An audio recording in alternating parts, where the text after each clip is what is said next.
Ayo, pripun? Piye, Ndrostyawati sedhawuh karo Ndrostyaki arep njaluk piye? Sing arep njaluk sapa? Ora ana wong njaluk. Weh.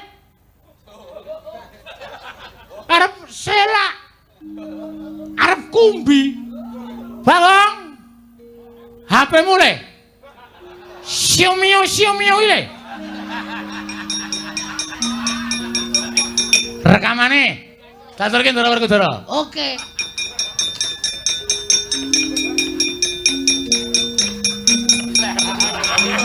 Digedhekke.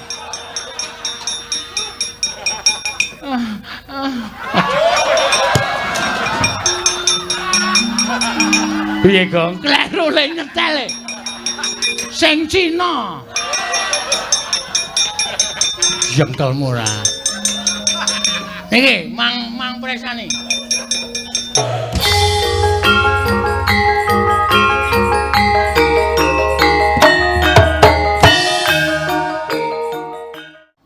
Kacarita Raden Setyaki ingkang mapan utawi tapa wonten saklebeting Wirgurda.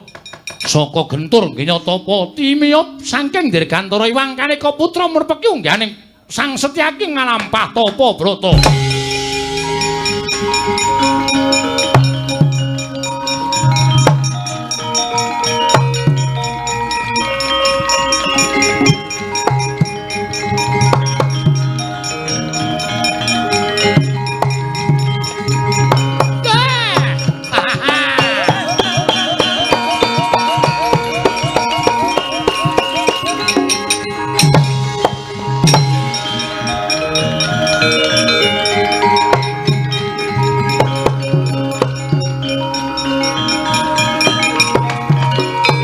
Pandhita kang kinarya wangsit pindha kumbang ngajaping tawang susuh angin ngendi nggone kencang warudayang pak-pak-pong bubaleng kali cudhe sapa sing gawe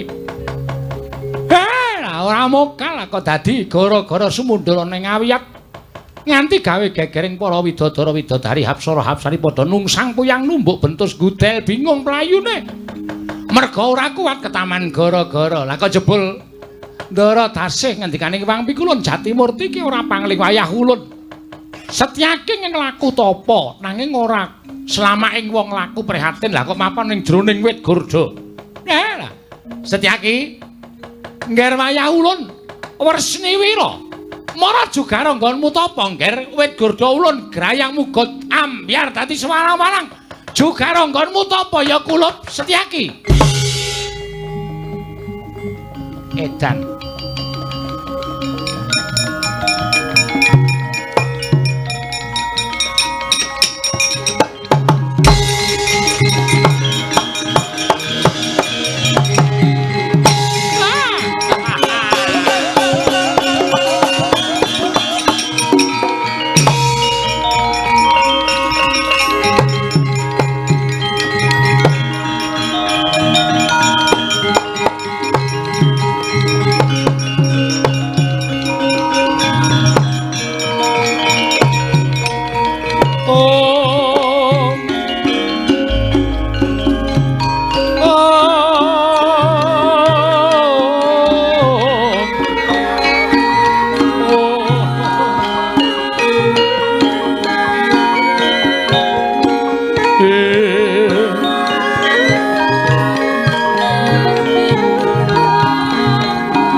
Oh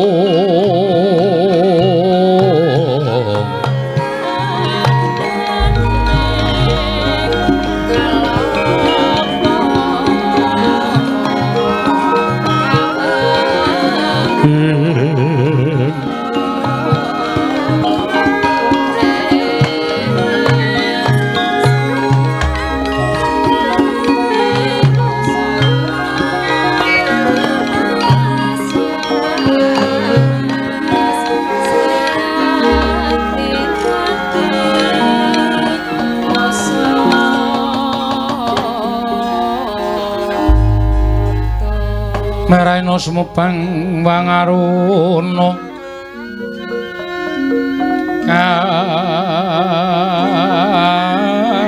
katinetraning uga rapuh sataning kokila ring kanegara sageter wong kene dongat engkung ler wowo sing bene panca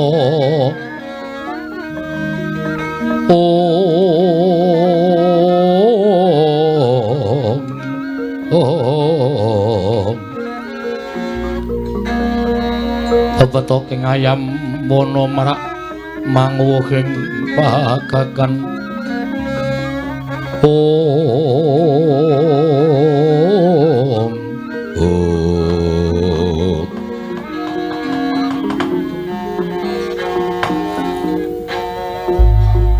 bareng kula ngaturaken sembah pangabekti kula kawula kunjuk pukulun dalan tampa akarya bombong tiasulun ora lihat pangestulun tamanono ya kula Setyaki lho mendinggo jimat paripin dayane kasantosan kita laku tapa monggo wis suwe nggon kita nglakoni tapa ning sajroning wit gurda Setyaki wonten timbalan apa to kang dadi daronane dene jeneng kita nglakoni tapa apa ana pamundhut saka sira kulup marang para jawata apa ana pamotah saka sira kulup Setyaki marang para dewa ulun wale-wale menapa anggen kula tapa wonten ing salebeting wit gurda menika estunipun wonten suka lilaning penggalih para jawata amaringi dhateng kegiatan batos tuwin lair kula anggen kula benjang nderekaken sesembahan kula inggih menika sinuwun Prabu Ndrawati minangka dados pujangganing para Pandhawa anapaki perang ageng Bratayuda Jaya Binangun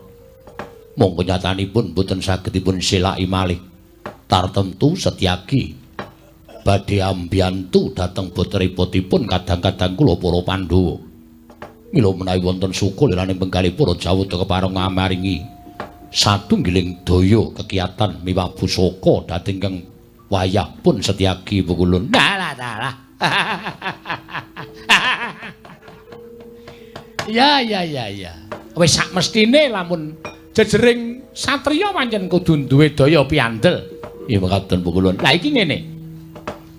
Saka nggon kita nglakoni tapa ana ing sajroning wit gurda mau satemah karya geger kayuwangan Suralaya. Mulai wang pikulun Jatimurti tumuli nuding lawan panjenengan ulun merepake lawan jeneng kita kulup Setyaki lan uruhanira kulup. Dawing Sang Hyang Manikmaya kita dikeparengake ya kuwi nampa triman kanugrahan wujud pusaka. Tilasing pusakaning ya kuwi senopati kengaran Raden Singamulangjaya ingkang wujud gada ing ngaran Gada Wersi Kuning titik lungguhan samengko dadi srana kita nampa kanugrahan wujud ing Gada Wersi Kuning srana wis kita tuku alaku tapa brata mau satemah entuk kanugrahan ingkang wujud ya kuwi pusaka ingkang kinarya daya piandel kita nggon kita bakal anapaki perang gedhe Bratayuda Jaya Binangun mekaten pukulun ya kita bakal nampa wujuding pusaka ngaturaken panuwun ingkang tanpa pepindhan kejaba saka kuwi kinarya jangkep supaya kuwuh kekuwataning pusaka Gada Wersi Kuning ana dawuh Sang Hyang Jagat Giri Pratingkah ingkang kudu kita lakoni menapa pukulun Setyaki Gandeng temeka dina samangka kita kuwi durung duwe tetimbangan tegese durung ana wanita ingkang njajari kelawan urip kita. Mula wektu dina iki kita bakal kuat saya sentosa kekuatan kita. Wis pinaringan wujuding Gada Wesi Kuning uga kita kudu genepi syarat srana kinarya jangkeping kasantosaning Gada Wesi Kuning. Kita kudu dhaup kelawan sawijining putri saka negara Garbaruci kang aran Dewi Setyawati. Monggo wektu dina samangka Dewi Setyawati kuwi lagi wae ilang saka negara Garbaruci, cinidra putra saka negara Suwala Bumi, atmajaning Prabu Kurambayaksa ingkang jeneng Raden Gajaksa. Kurambayaksa lan Gajaksa mau wis titiwahyaning mangsa kala kudu mung tekan semene tulise tegese kita kudu bisa mateni lawan Raden Gajaksa lan Nalindring Suwala Bumi, ya kuwi Raden Prabu Kurambayaksa. Sawise Kurambayaksa tekaning pati, Gajaksa tekaning pati, kita dhaup lan pun Setyawati lan keparenging dewa negara Suwala Bumi minangka dadi kasatriyan kita, Ngger Setyaki. Sarating pandam sumula amadangi jroning pasarean ngenangi wadana katon remu-remu kalingan ngangreng sang dyah manah hengkung sumungkem kuling mekaten Bungulun ya menapa sampun dados dawuh paduka ingkang wayah mboten badhe nyelaki tartemtu kula namung sendika ndederek bagus kanthi cara mengkono pusaka kita tampa sawise kaya mengkono kita enggal lumarapa nang negara Suwala Bumi ngrebut kelawan Dewi Setyawati. Menawi sampun paduka dawuhaken kula namung tansah ngestu padha keparenga sak mangke maringaken wujuding Gada Wesi Kuning. Gada Wesi Kuning kinarya sarana mateni Raden Gajaksa lan Prabu Kurambayaksa. Kita tampani Ngger lan kita budhal saka alas kene lumarapa nang negara Suwala Bumi. Nyuwun tambahi pangestu paduka Hyang Adi Bungulun.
Manggah kanggo sesumbar lindhu bumi kuncing kumaludhuk guntur ketup ing usra mangsa marem kang dadi lair batinku wis tak lakoni nggonku nglakoni tapa brata entuk kanugrahaning dewa wujud Gada Wesi Kuning Koko Prabu Ndarawati sewu-sewu karapatanipun ngrayi tadah wadana ngantos pilar kewajiban kasatriyan. Kula anggen kula kepengin sanget kedurungan kegiyataning lair batos kula Koko Prabu Ndarawati kula nyuwun pangapunten Koko Prabu.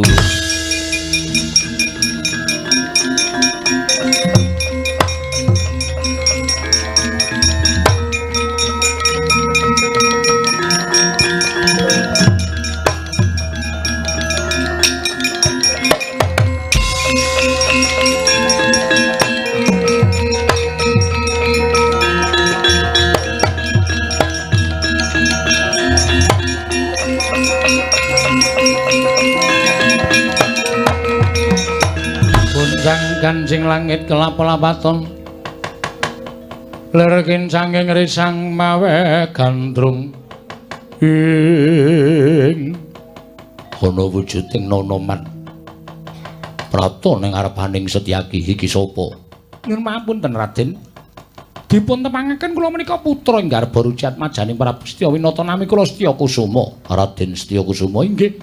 Panjenengan kegeseting nalindring Durawati. Raden Setyaki. Raden Setyaki. Iya, pancen mengkono. Ana apa Raden Setyakusuma dene mlayu-mlayu? Sajak kaya bingung. Ana wigati apa? Raden, kekalangan kula menika ngupaya. Sekawit kula menika pikantuk pepadang krana kula sampun nyaraya setunggiling satriya. Supados samangke krebet dhateng inggih menika Mbakyu kula Dewi Setyawati ingkang cinidra nalindring swala bumi. Nanging jebul mboten mangga pulya. Tumuli kula lumajar pados Pintasraya malih kepasang yogya katujuh ing nginu. Dene lampah kula pinanggil kan Raden Setyaki. Raden, menapa wonten sukalelaning penggalih paduka keparenga ami tulungi dhateng Mbakyu kula Setyawati ingkang cinidra nalindring swala bumi. Prabu Kuramba Yaksa. Menawi jengandika Raden kedugi ngrebat Mbak Ayu kula. Samangke panjenenganipun Raden Setyaki badhe kadhaopaken kalawan Mbakyu kula Dewi Setyawati, Raden.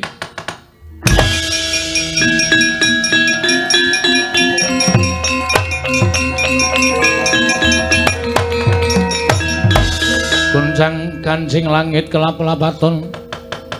Lir kincanging risang mawe gandrung. Raden Setyakusuma wonten timbalan. Jumbuh karo dawing-dawing ingkang wis tak tampa. Mbok menawa keparenging dewa wis dadi garising Setyaki nggone bakal amengku garwa lawan Mbakyu Dewi Setyawati tuduhna papaning negara swala bumi. Monggo Raden kula dherekaken.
Wanodya Yutama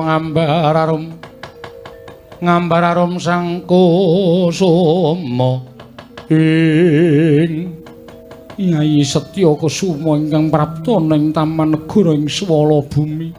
Inggih, Mbakyu. Kakang mbok kula ingkang sowan bebarengan kelawan sawijining satriya menika Raden Setyaki. Wondene wigatosipun dene kula sowan wonten ing jujumujug wonten ing taman. Sayekti pancen larapaken Raden Setyaki ingkang sakmangke sampun minangka srayanipun Kanjeng Rama Prabu Setyawinata. Supados Raden Setyaki sakmangke badhe amboyong jengandika Kakang mbok prapteng negara ing Garbaruji sowan Kanjeng Rama ngaturaken panuwun ingkang tanpa pepindhan Raden.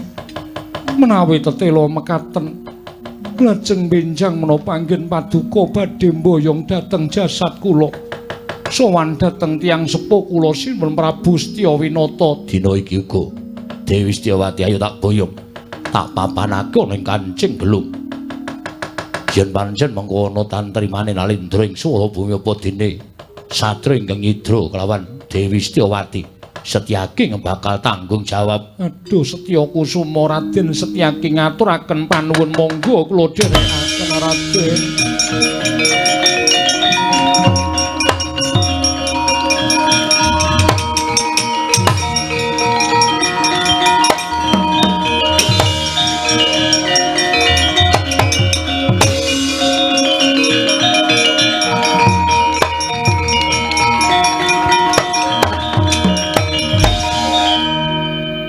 angger penak wae njur mak dlujur.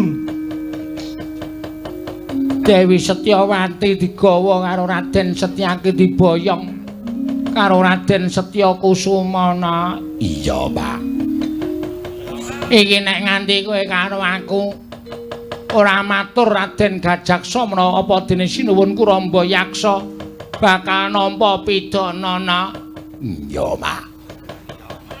Mulayu dina iki mlayu matur Sinuwun Prabu Kuramba Yaksa. Iya, Mak.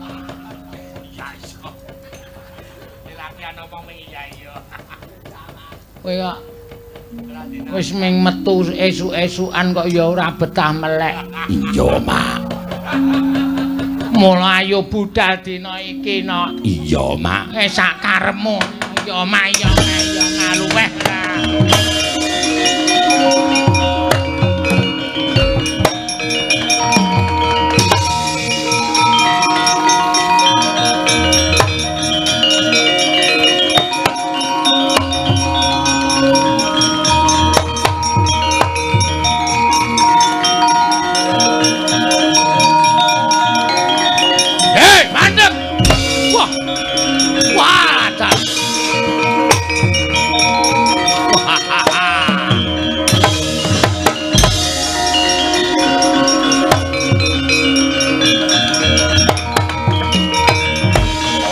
Gunjang kancing langit kelap-lapaton lir kincanging risang mawe gandrung wadal bondo kendel sugih wani ijen tanpa ruang kowe nlusup ana ing taman negara ing Suwala Bumi Nyidra Dewi Setyawati calon garwaku sapa Raden Setyaki dasar Paranyata ayo Setyawati menyang endi sing mamak mumuk kuwi dapurmu ing atase kowe anak Nalindra teka pakartima sak ngisoring dalamaan nyidra marang sawijining putra Nalindra atmajaning Prabu Setyawinata rasa kokean gunung tanpa gunung mbok baleke ora bali bareng gumlundunging sirahe Setyaki wah lakon penjangkamu Barat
Gunjang kancing langit kelap-lapaton lir kincanging risang mawe gandrung licik temandanging Prabu Raden Gajaksa nyokot marang Raden Setyaki kuat nadai godha si kuning meguru karo kowe 20 taun awase Barat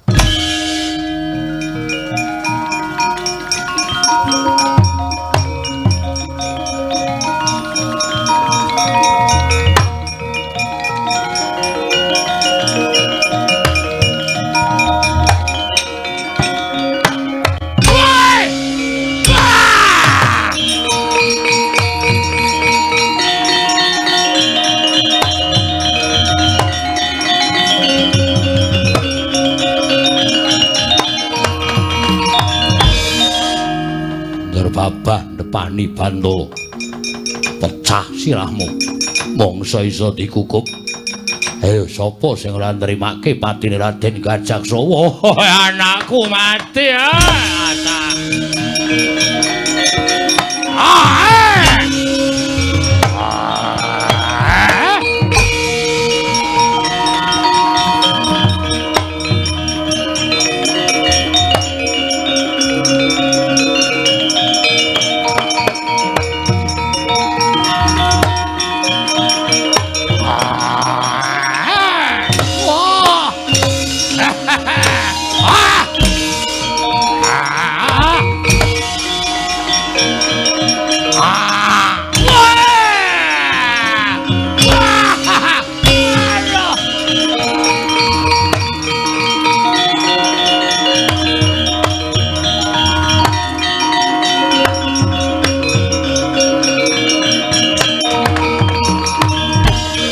Abah nepani bantul Sang Prabu Kurambayaksa pecah sirahe den dawahi gada wesi kuning dening Dyang Setyaki. Nalika semanten Daradasi mengedikaning Wang Pikula Narada inggih mung Raden Setyaki meneng ngukup negari ing swala bumi.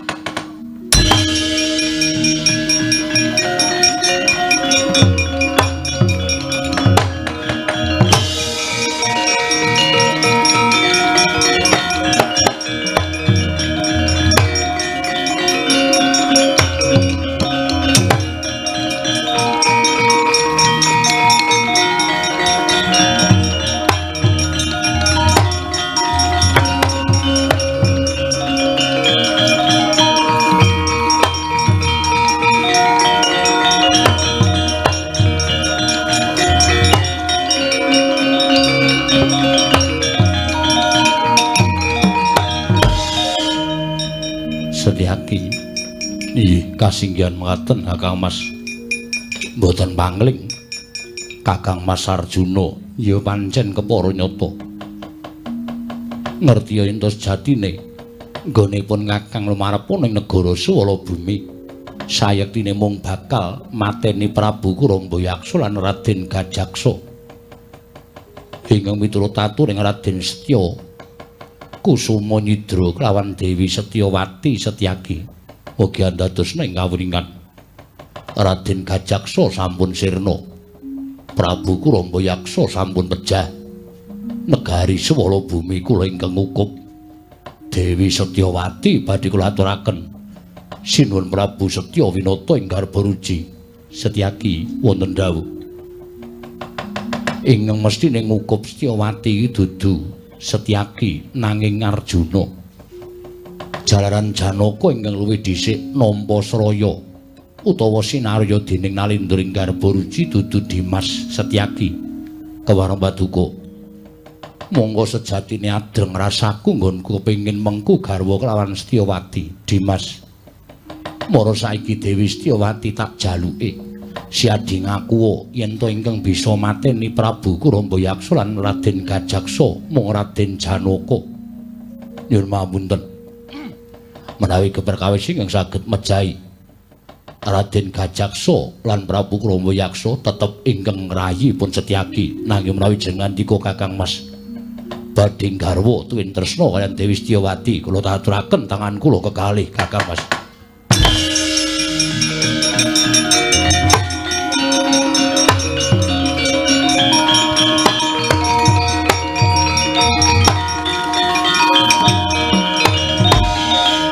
Nuwun sewu Sang Dewi.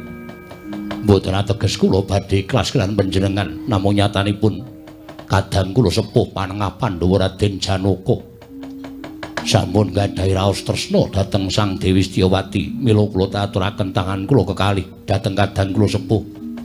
Dosa menapa menawi kula nyandhang menawi ngantos kula awel nyaosaken Dewi Setyawati dhateng sesembahan kula inggih kadang kula Werda Raden Janaka Gusti Ayu.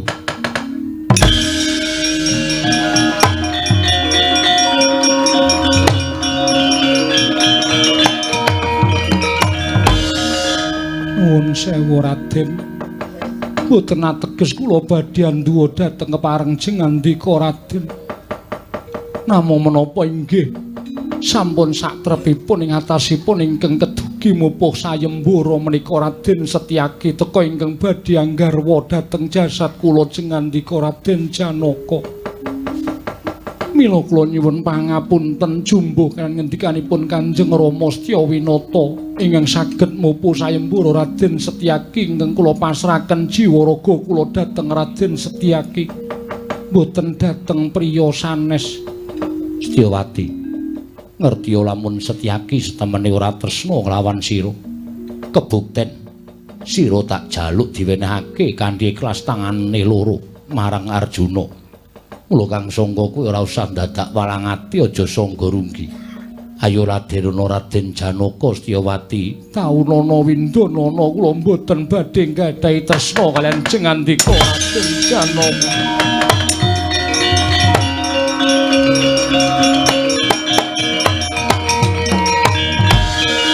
Nuwun sewu Kamas. Kula sampun nyaosaken tangan kula kekalih ikhlas Dewi Setyawati dipun garwa Kang Mas Janaka. Nah nyatanipun nuwun pangapunten Dewi Setyawati sajaipun boten purun. Mesti wis mbok ojo-ojoki. Mesti wis mbok ojo-ojoki aja nganti Setyawati gelem karo aku. Sik. Kok sik. Nun sewu, Den. Petruk ngopo? Sampeyan niku kula pikir-pikir ya serakah. Sing iso mupuh sayembaraning Ndara sapa kang jenenge? Setya Martana, ora maratuwamu. Setya Winata. Ha, Setya Winata kuwi Ndara Setyaki. Lah kok sampean konjur sapenake dhewe arep ngepek Setyawati iki, mbok ora ngleleng le bagus. Dumeh sampean bagus ngungkuli Ndara Setyaki terus Ndara Setyaki sing ngrekoso kok sing arep ngepek hadiahe kok sampean. Wong kok kaya Bagong. Bagong ki nek milih wong ki kae wae ya, Truk. Aku ora seneng e. Aku seneng kok njur aku kon manut Bagong. Lek seneng ki piye? Mboten. Ampun kaya ngoten aku lho isin dadi abdi sampeyan acarane kaya ngono. Petro, nun. Kowe menengo iki dudu perkaramu. Setyaki wonten dawuh, maju mrene. Inggih. Kowe saiki prasaja karo aku apa ora? Kula kedah matur kados menapa Kamas. Kowe ngaja-aja Setyawati, mbok dawuhi supaya aja gelem karo Janaka. Yen ngono nggonmu ngulungake, mbok ulungake tangan tengen nanging mbok gondheli tangan kiwa. Cetha yen kowe ora ikhlas. Yen kowe ora ikhlas tegese kowe wani karo Janaka. Kula mboten badhe wantun. Kula mboten badhe wantun kan kadang kula werda Setyaki rasah kakehan gunem tanpa guna. Jujur karo aku. Lahir batin apa ora lahir batos nyatane Setyawati ora gelem menika sanes kula ingkang damel kowe ora usah dadak ngapusi karo Janaka keparat.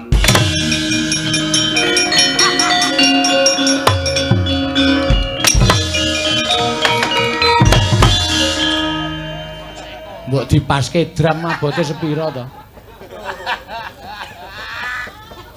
Anggepmu. Ayo. Kowe ngaku apa ora? Sik to.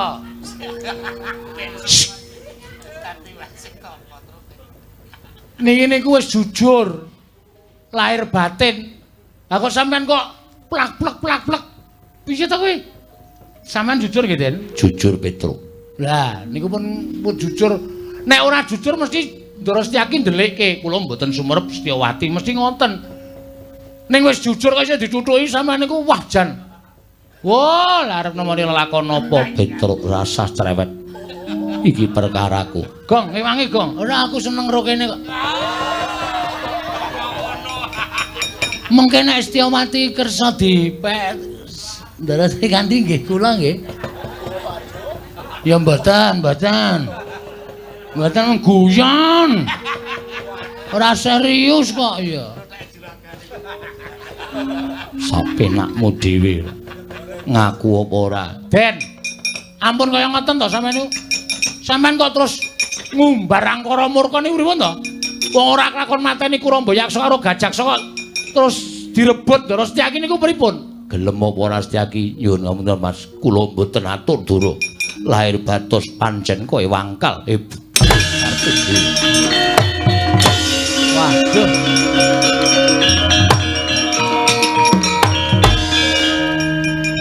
Gong, nek muni urusan wong wedok kok diriwangi gelut ngene piye? Wah, kowe ya ngono aku. Nek masalah kaya ngene seduma bathuk senyari bumi. Lah piye kowe isih kurang karo Atun isih kurang apa piye? Atun matamu. Wis senengane ora. Ora disebut inisiale terus. Kowe sebagai sopir lho, Gong. Lah kok trimo ming. Kyai sepuh kaya ana piye? Kyai putri kok wis nggawa bel ngalor ngidul ting klinting barang ya iso. Ngene ya, Truk. Wong kuwi saiki iki sing digoleki pelayanane. Arep nom kae nek ngisruh-ngisruhi pikiran buat apa? Lebih baik yang STW, ya. Ning demenake. Kae piye kae? Ndara Sencaki kon wani, Ndara Jalana ngono ae metuman wae arepe. Ya yo.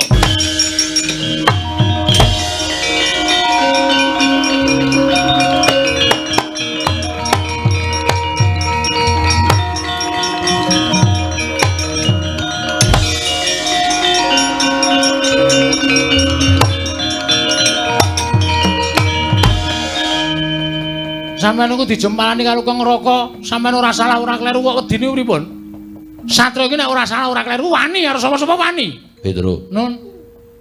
Najan aku ditibani pusaka ora bakal males. Kakang Mas Janaka ae pepundhenku. Nek ora males dhek saya gleleng. Sekali-sekali dikapokke. Remet salake.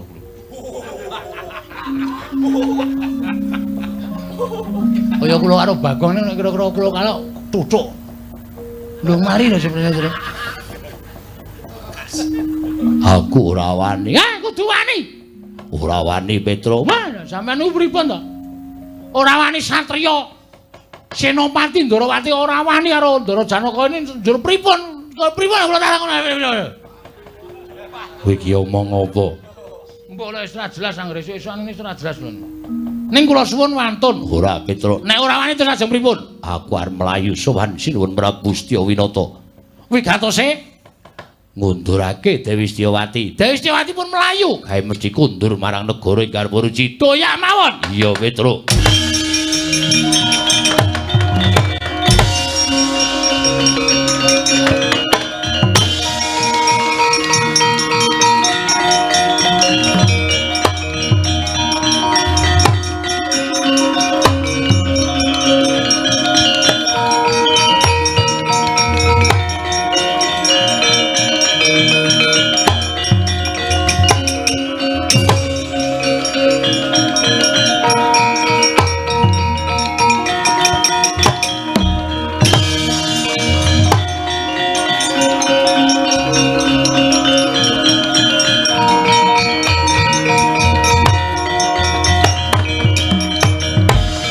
Yata laruta saking godha sang Kurukula yen namatusa sang Sri Wiladal miturut warta ingkang sampun sumebar warta saindenging jagat Nalindra ingkang pasuryanipun langking kados mekaten menika Nalindra ing Ndarawati inggih sinuwun kula Nalindra ing Ndarawati pun Prabu Sri Bathara Kresna kula ngaturaken sembah sungkem kula kunjuk inggih dawah sami-sami menika rayi kula satring nunggul pawenang Raden Werkudara wigatosipun nitik sasmitaning dewa ingkang kula tampi nalika kula angulari wonten pundi dunungipun kadang kula Dimas Setyaki sasmitaning dewa ingkang sampun kula tampi Setyaki badhe timbul wonten negari ing garba ruji sinuwun.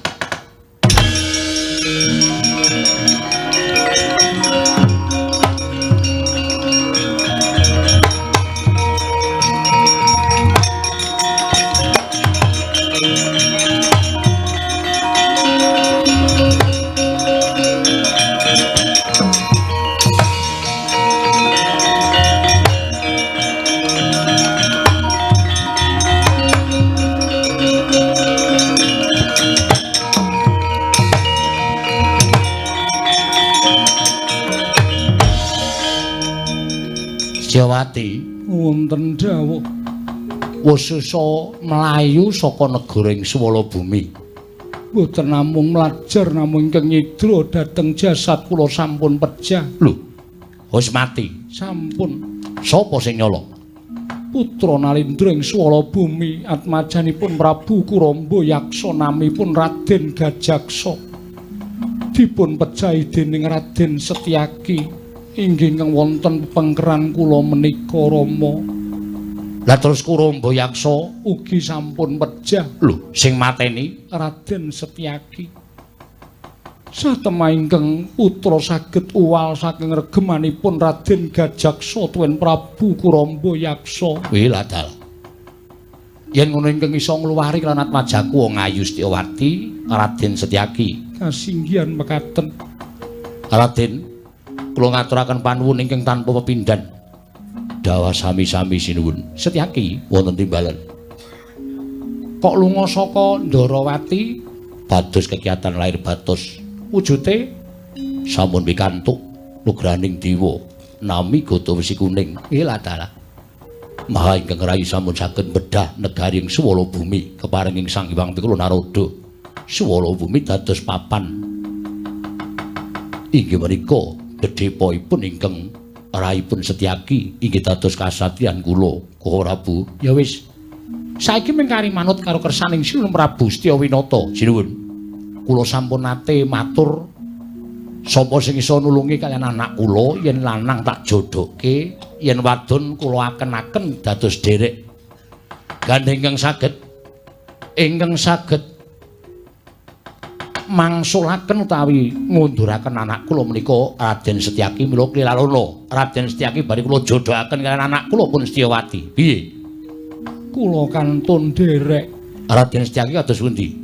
Kados pundi kula Prabu? Wis to, dadak taren gelem ngono wae ngopo to? Estunipun kula dereng kepingin. Alah wis to. Mbangane jajan. Oh iya wis to.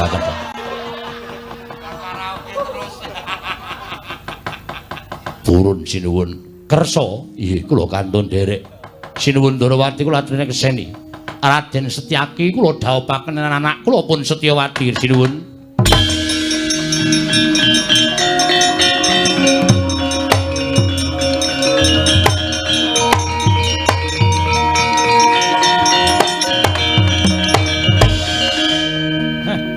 Wangun. Wis gek piye to piye tanganmu ki ora meneng bae. Mangke mawon. Ndadak mengko-mengko iki ngopo? Ayo gawe wis. Oh Prabu tasih sangu. Sangu apa kedan ora? Werna-werna kowe iki kok tembungmu aneh-aneh lho. Lha mapunten sinuwun, renyeng sowan sinuwun. Werkudara kae sapa? Petruk Aleman.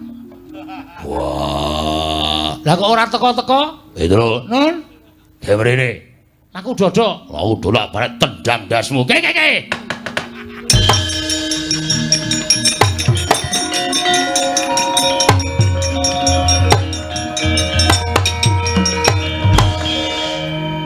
Lho, menika sinten? Menika abdi kula Petruk Kantong Bala. Wonten menapa? Petruk eneng apa? Kang Rayi. Sapa? Ndara Janaka. Lho, Janaka ngopo? Ndara Janaka niku seneng kali Dewi Setyawati ning ra iso mateni Prabu Kuramba Yaksa, ora mati iso mateni Raden Gajaksa. Bareng Setyawati niku diwengku dening Raden Setyaki dijaluk. Setyawati ki tekku. Lho. Lah terus Ndara Setyaki nggih maringaken ning Dewi Setyawati mboten purun. Ndara Setyaki diajar wau teng Jawa. Lho. Setyaki diajar ning Jawa apa ning Jaba? Ameng wong kleru kok. Gau. Yen jeneng wong kleru ki ra ya ora entuk. Ora ana kakang adine to. Mula nek omongi cangkeme ditata. Ora usah kesusu-susu. Omong cangkem bature kok jembambasan ora. Ya atos. Iki suarane nek dirasake atos tenan. Asli. Nek gandeng aku wong sabar ya ora apa-apa wis. Mula sing ditata, Setyaki diajar ning ndi? Teng Jaba. Setyaki malah ora mboten, terus Setyaki ora wani. Ning Janaka tetep ngoyak ning kono ora seneng karo wedok. Wah, ngawur e. Nek urung kecekel urung mandeg kene kok. Ning nek wis kecekel ya men, ha? Mula kerep kapusan Ndara Janaka. Kapusan iki ora mung sithik, puluhan yuta ngono kapusan. Ora kapok-kapok kok ya. Werkudara piye? Setyaki takone Manira Janaka apa kowe sing ngelikke Janaka? Wah, elikke. Nek arep elikke metu njaba kana Janaka elekno adimu kok kaya ngono iki piye? Yo.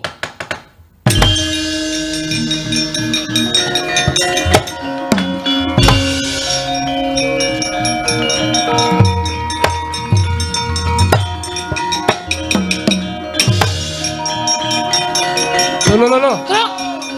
Nono. Oke.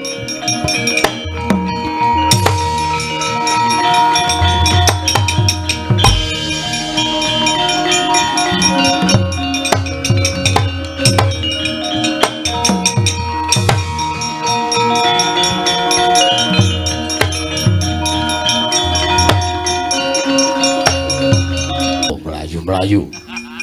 Pados keringet. Olahraga.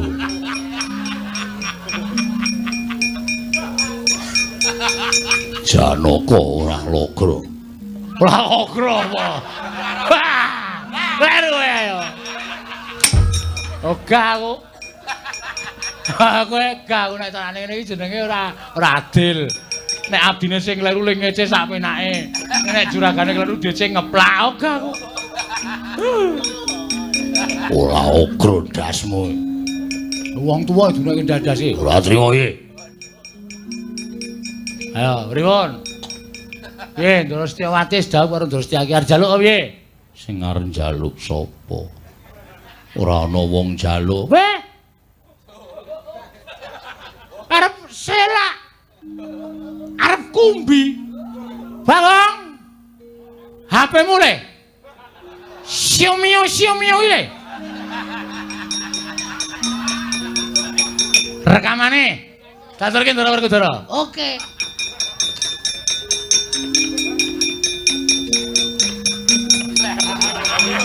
Digedhekke.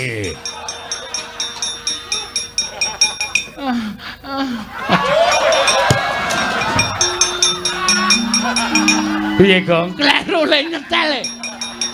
Sing Cina. Jengkelmu ora. Niki, mang presane. Digedhekke. Nggih. Setyaki. Wonten dawuh. Setyawati tak jaluk. Nadyan aku ora iso mupu sayembara ning aku tresna karo Setyawati. Kula caosaken tangan kula kekalih. Monggo. Setyawati Wonten dawuh. kowe dadi garwaku.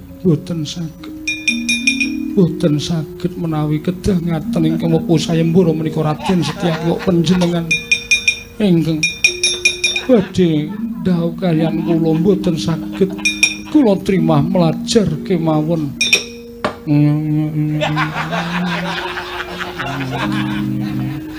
Iki karawitan ngendi? Mboten ngerti. Elek kaya ngene. Setyaki yen ngono kowe ngojo-ojo Setyawati. Mboten aman kula mboten ngojo-ojo. Nyo tampan ono Setyaki. Nang tak tadung janek waduh iklane. Tabib Muhammad Ali Denson. Niki bukti otentik. Wah, jlambro Zaidan. Oke, wong gerak. Wah, adikku. Kowe mirang-mirangke aku. Werkudara.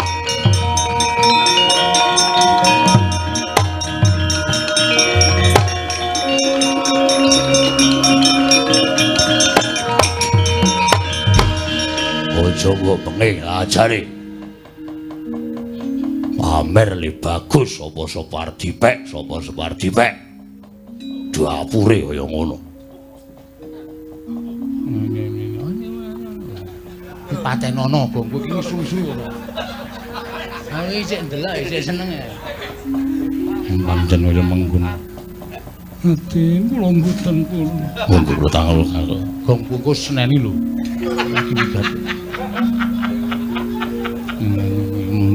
Mati dening aku lho.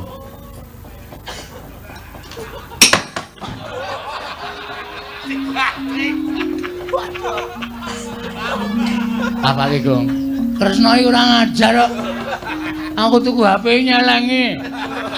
Digepoke, Tru. Waduh. Wah, wis rekamane ilang kabeh iki. Memorine. Memorine sapa? Memorine nang kono kuwi ana kuwi dijupuk engko iso ndelok film meneh. Heeh. Setel nang TV iso. Masa? Iso. Janaka Wonten dawuh. aja mbok baleni ndak kakangmu nesu. Inggih. Jodoh dawuh Setyaki ya Setyawati ae aja sok ngrusuhi karo garwaning liyan. Nggih ngestaken dawuh. Koko Prabu kula nyuwun pangapunten. Kadereng raos kula sak mangke kula sampun nglenggana. Ya wis, nek wis nglenggana ya wis.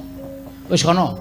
Nyawijaya ning Garba Ruci yen perlu kowe njaluk ngapura karo Setyaki. Ngestaken dawuh. Ora isin to? Mboten.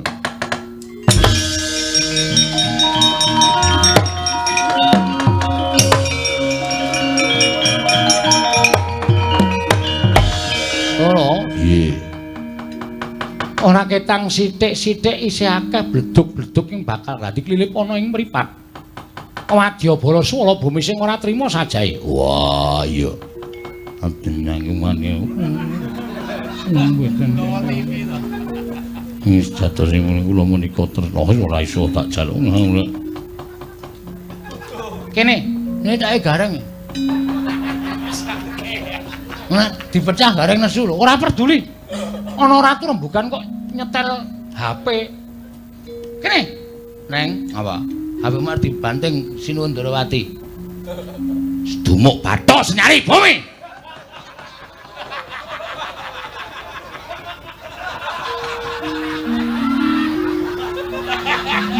Karo garenge wedi. Ling getak matane kaya arep metu ngantian.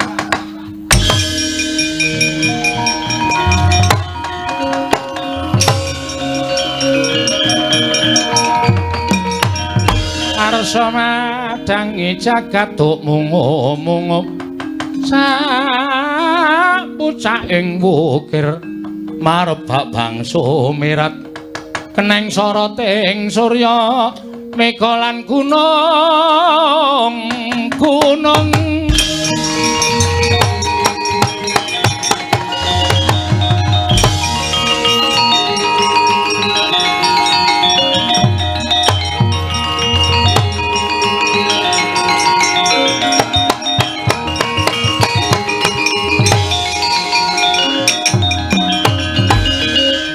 pun rampung Ndara. Iya. Pun paripurna rampan sedalu kala wau.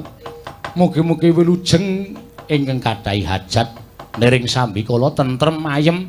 Semanten ugi wilujeng kula sak kanca sak rombongan pinaring ana kekiyatan lair batus anggenipun tansah mekaraken budaya. Sura Sudra Jani karat so brasut kami ulah Darmastuti rahayung samya makarya rahayung samya pinanggih Ndara.